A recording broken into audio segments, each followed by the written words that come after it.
Helicopters. Sir Isaac Newton invented the reflecting telescope 3 centuries ago. Astronomical observatories have been largely dependent on huge and increasingly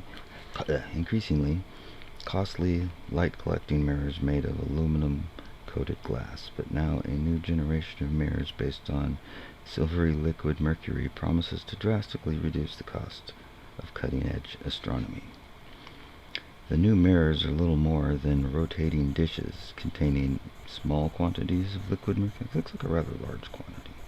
Anyway, at the base of the telescope plates, centrifugal force encounters the force of gravity. That's funny. On the heavy fluid, pushing some of the mercury outward until you get a concave surface, curving its shiny surface into a perfect paraboloid. There we go.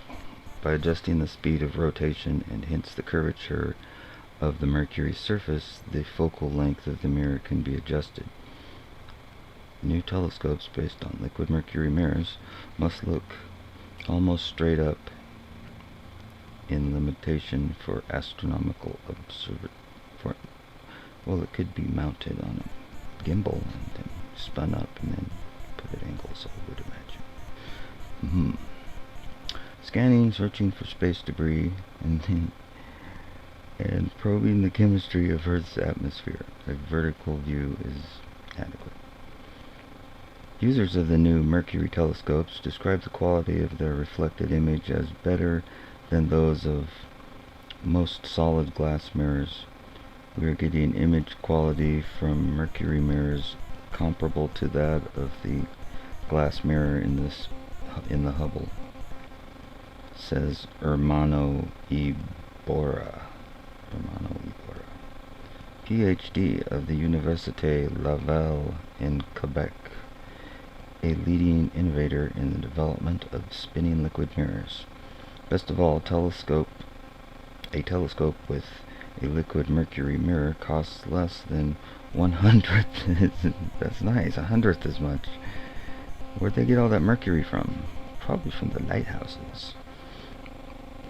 That's old mercury. Gotta be. Anyway.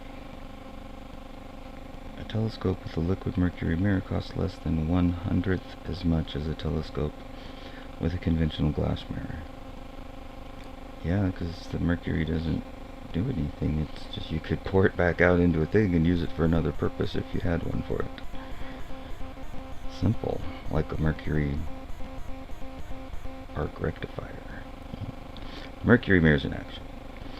In September 1995, the University of California at Los Angeles began operating a 104-inch or 2.6 meter mercury mirror 100 miles below the Arctic near Fairbanks, Alaska. The telescope, the 20th largest in the world, is dedicated to studying the aurora borealis, the auroras above Hyperborea,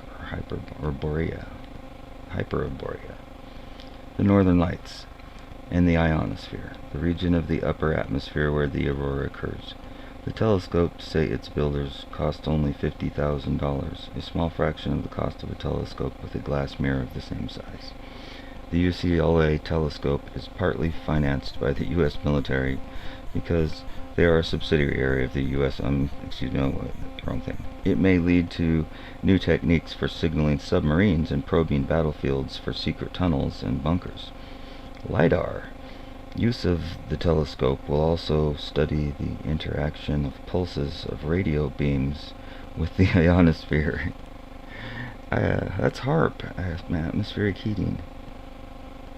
Ralph Wirker, PhD, UCLA development engineer, said that the instrument would spend the winter of 95-96 studying ionized nitrogen in the atmosphere about 60 miles high, where solar radiation rips away some electrons from the atoms, making up gases, leaving them in an electrically charged state.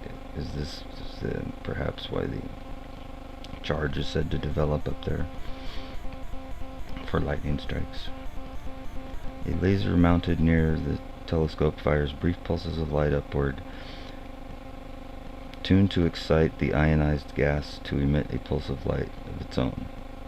So the ionized gas is being ionized by the pulses that are being used. It's not some naturally occurring thing that they're tapping in.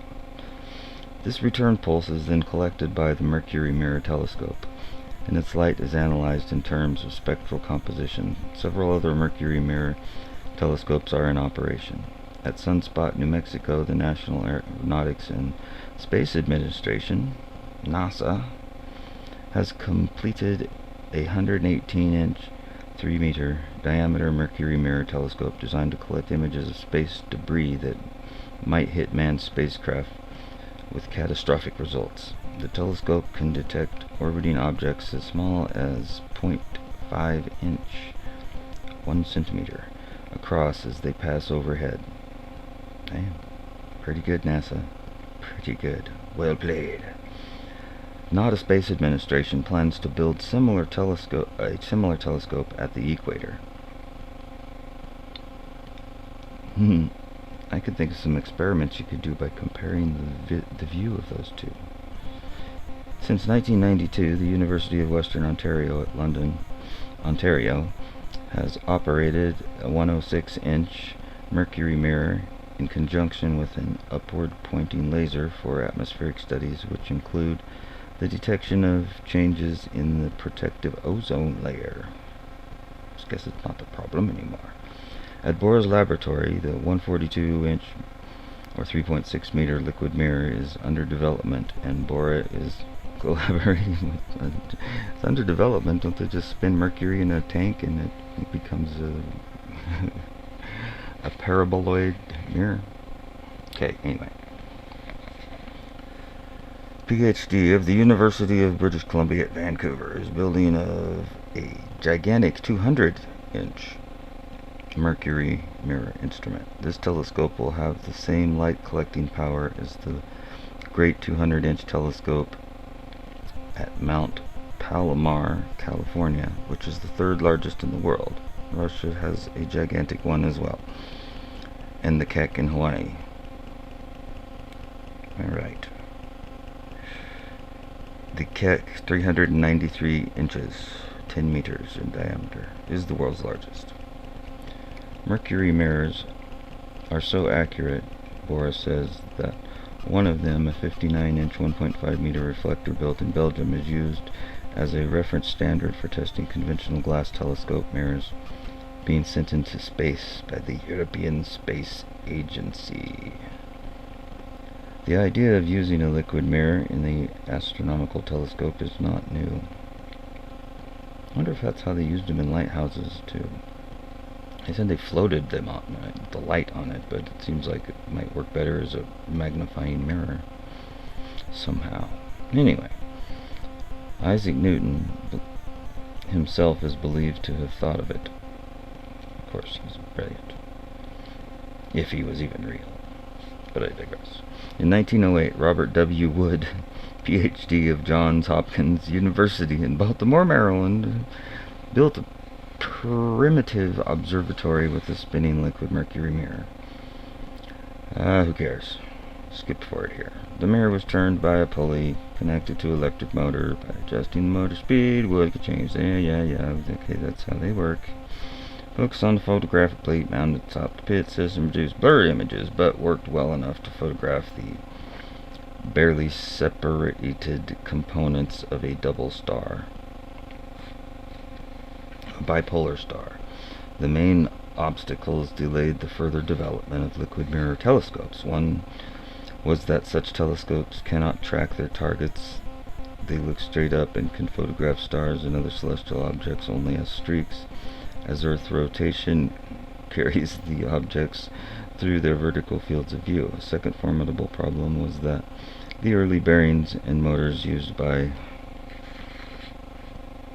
Wood and few other experimenters were vulnerable to even the slightest vibrations, which tended to produce waves and distort the surfaces. Mercury telescopes joined the military. Although astronomers and atmospheric researchers have been the initial beneficiaries of Mercury mirrors, other scientists have began to explore new applications for the technology. U.S. military researchers, for example, are using the telescopes to test a complex radio wave system below, designed to signal deeply submerged submarines and to detect concealed underground sites. Sounds like HAARP and LIDAR. A multi-purpose system probes the upper atmosphere signals, submarines, and possibly searches for underground secrets. Radio antennas. It looks like somebody who's been. They got little legs and arms. It looks like three crosses. It's three X's on those poles. Looks like they nailed three bodies to some poles in there. That's their radio. Bizarre. Sends out the signal. Alright. Bounces off the hotspot created in the ionosphere. Pulses of high frequency AM radio beams. Experimental transmitters send radio waves in pulses timed to match extremely low frequency signal.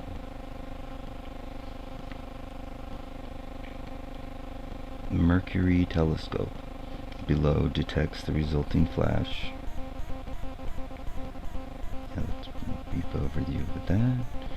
Radio beams heat atmosphere and deflect electrojet, a stream of electrons. So this is the plasma mirror. The radio beams heat the inside of the domature, and once it's hot enough, it becomes reflective to the radio waves instead of making them go astray or absorbing them, I guess. A stream of electrons might amplify it even. Okay. A Mercury telescope